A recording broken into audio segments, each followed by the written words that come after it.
The mockery, the Valorian Empire had ruled the Orion Arm for 3,000 years. Their fleets were legendary. Sleek crystalline warships that bent light around their hulls, weapons that could shatter moons, shields that had never been breached in recorded history. And then they met humanity. The first contact happened at the edge of the Kepler system. A human exploration vessel, the UNSC Horizon, stumbled into Valorian space. It was a modest ship, bulky, covered in welded armor plating and exposed conduits. It looked like something pulled from a scrapyard. The Valorian patrol that intercepted it couldn't stop laughing. Commander Thalix, a decorated officer with 6 centuries of service, circled the human ship slowly. His crew monitored every detail. Primitive fusion drives, kinetic weaponry, no energy shields, no quantum cores. This is what they sent to explore the stars, Thalix said, his voice dripping with amusement. They're still using chemical propulsion for maneuvering thrusters. His tactical officer smirked.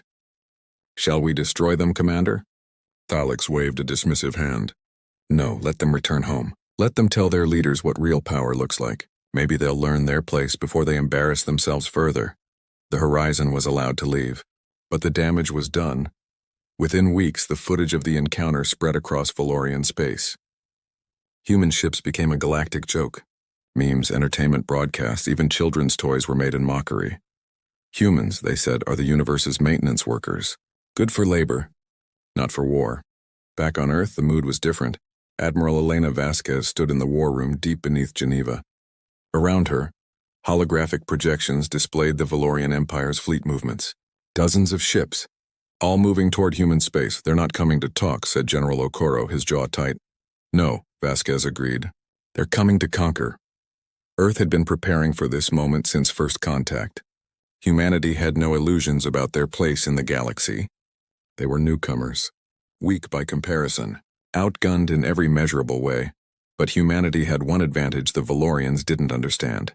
Desperation breeds innovation. What's the status of the Defiant? Vasquez asked. Okoro hesitated. Still experimental, ma'am. The reactor is stable, but we've never fired. The main weapon outside of simulations. Then it's time for a field test. The UNSC Defiant wasn't like other human ships. It was born from a secret project. Decades of work by Earth's brightest engineers. While the Valorians laughed, humanity had been watching, learning. Reverse engineering fragments of alien tech recovered from ancient derelicts. The Defiant was humanity's answer. From the outside, it looked no different than any other human warship, brutal, industrial, ugly by galactic standards. But inside, it was something else entirely. Captain Marcus Kane walked the corridors of his ship, his boots echoing against the metal floors. He passed crew members working in silence, engineers calibrating systems, Marines checking weapons. Everyone knew what was coming. Captain, said his XO, Lieutenant Sarah Reyes, Valorian fleet just entered the system. 15 capital ships, twice that in escorts. Kane nodded slowly. And us? Just us, sir, he smiled grimly. Then we'd better make it count. The Valorian fleet arrived like a tidal wave. Commander Thalix stood on the bridge of the Eternal Radiance, the Empire's flagship. Around him, the fleet spread out in perfect formation, 30 warships, each one capable of glassing a planet, and ahead, sitting alone in the black, was a single human vessel, the Defiant. Thalix laughed. One ship? They sent one ship? Scans show it's heavily armed, Commander, his tactical officer said. But the hull composition is still primitive. Titanium alloys, carbon composites. Then it will burn just as easily. Thalix opened a channel. His voice boomed across space, translated into Earth's languages. Attention, human vessel. You are in Valorian territory. Surrender your ship, and we may allow your species to exist as laborers. Resist, and we will erase your homeworld from existence. For a long moment, there was silence. Then a voice responded. Calm. Cold. This is Captain Marcus Kane of the UNSC Defiant. You want Earth? Come and take it. Thalix's smile faded. Destroy them. The Valorian fleet opened fire. Energy beams lanced through space. Plasma torpedoes streaked forward. The Defiant should have been vaporized instantly, but it wasn't. The human ship moved not with thrusters, not with engines. It shifted, vanishing from its position and reappearing 5 kilometers away in the blink of an eye. Thalix froze. What? The Defiant fired! A single beam of light erupted from its bow. Not plasma, not lasers, something else. Something that screamed as it cut through space. It struck the lead Valorian cruiser dead center. For a heartbeat, nothing happened. Then the cruiser folded in on itself. Its shields collapsed. Its hull crumpled like paper. In 3 seconds, a warship that had survived centuries of battle was reduced to a compressed sphere of molten metal. Silence filled the Valorian fleet. What? Thalix whispered. What was that? On the Defiant, Captain Kane's voice was steady. Graviton Lance, prototype, you wanted to see what we could do? He leaned forward in his chair. Let me show you.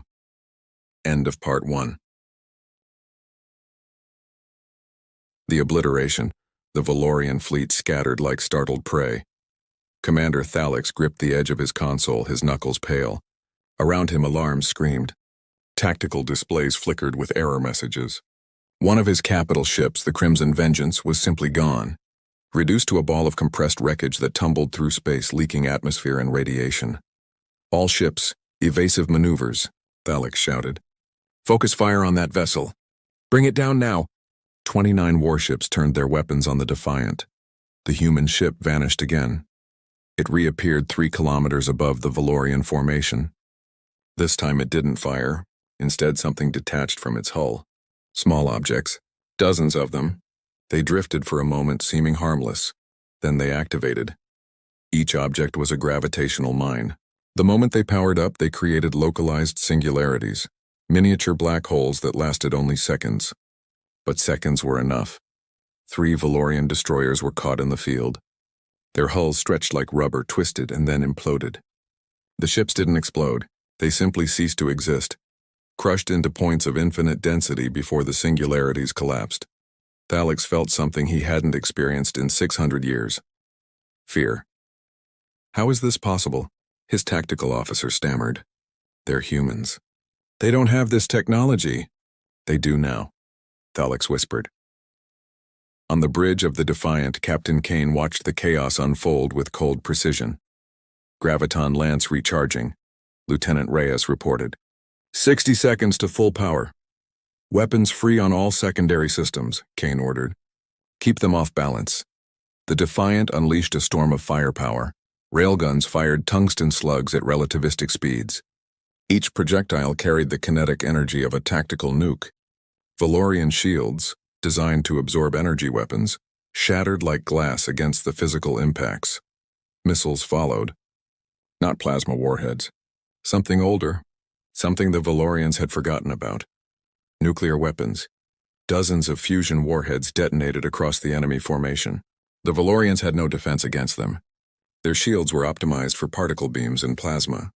Raw atomic fire washed over their hulls, melting armor, frying electronics, killing crew. They're using fission. One Valorian captain screamed into the comm. How primitive. His ship exploded before he could finish. Commander Thalix had seen enough. All ships fall back. Regroup at... The Defiant appeared directly in front of the eternal radiance. Thalix's blood turned to ice. This close, he could see the human ship clearly. Scarred armor, scorch marks from 1,000 impacts, exposed weapon ports still glowing with heat. It looked like it had been through hell, but it was still fighting. A voice crackled over the comm. Captain Kane, you wanted to see what we could do. You wanted to know if humans were worth your time. The Defiant's main weapon began to charge. A terrible light built at its bow. Reality itself seemed to bend around the gathering energy. Here's your answer. The Graviton Lance fired. The beam struck the eternal radiance directly. But this time, Kane didn't just fire once. He held the trigger down. The lance wasn't designed for sustained fire. The ship's reactor screamed in protest. Alarms blared. Engineers shouted warnings. Kane ignored them all. The beam carved through the Valorian flagship like a blade through water. Shields collapsed instantly. The crystalline hull, stronger than any metal, shattered into fragments. Internal bulkheads folded. Crew were crushed. Entire decks compressed into centimeters of twisted wreckage. The eternal radiance broke in half. Then the two halves collapsed further, crushed by the gravitational distortion. By the time the beam finally cut out, The pride of the Valorian fleet was a field of debris, no larger than a shuttle. Commander. Thalix's last transmission was a single word: impossible. The remaining Valorian ships fled, 12 vessels, limped away at maximum speed, their formations shattered, their morale broken. They didn't even attempt to return fire. They just ran. On the Defiant, the crew erupted in cheers. Engineers embraced. Marines pounded on bulkheads. Lieutenant Reyes wiped tears from her eyes. Captain Kane sat in his chair, silent. "Sir?" Reyes asked gently. "We did it. We actually did it." Kane nodded slowly. "We did, and now they know." "Know what?" He turned to face her. His expression was grim. "That humanity doesn't quit. That when you back us into a corner, when you mock us, when you underestimate us..." He paused. "We become something you should have feared from the start." Far across the galaxy, in the Valorian High Council chambers, the news arrived. A fleet of 30 warships, destroyed, by a single human vessel. The council sat in stunned silence. Finally, High Prelate Vorath spoke. His voice was quiet, shaken. "Send a message to all border fleets. Do not engage human vessels. Do not enter their space." "But Prelate," one counselor protested, "they humiliated us." We must survive," Vorath snapped. "The humans used weapons we don't understand. Technology we've never encountered. If one ship can do this..." He trailed off, unwilling to finish the thought. Another counselor leaned forward. "What do we do?" Vorath stared at the tactical display, at the expanding cloud of debris that had once been the Empire's finest fleet. "We learn," he said quietly. "We watch. And we pray to the old gods that humanity never decides to come for us." Back on Earth, Admiral Vasquez stood before the United Nations Assembly. The chamber was packed. Every nation, every leader, all waiting for her report. She spoke clearly, calmly. "The Valorian fleet has been neutralized. The Defiant is returning home. We have suffered 0 casualties." The chamber erupted in applause, but Vasquez raised a hand for silence. "This victory came at a cost. We revealed our hand. The galaxy now knows we're not defenseless. Some will fear us. Others will test us. And a few," she paused, "a few will see us as a threat to be eliminated." She looked across the sea of faces. "Humanity has entered a new era. We are no longer explorers. We are warriors. And the universe is watching," she saluted. "We'd better be ready." Deep in space, the UNSC Defiant glided through the black. Captain Kane stood alone in the observation deck, watching the stars. Behind him, the debris field of the Valorian fleet slowly drifted away. Ahead, Earth hung like a blue jewel in the void. He thought about the battle, the lives lost, the power they had unleashed, and he wondered, how long until the next fight? A voice crackled over his comm. "Lieutenant Reyes, Captain, long-range sensors are picking up something. Unidentified contacts. Dozens of them. They're not Valorian." Kane closed his eyes, took a breath, then he turned and walked back toward the bridge. "Sound general quarters," he said quietly. "Here we go again." End of part 2.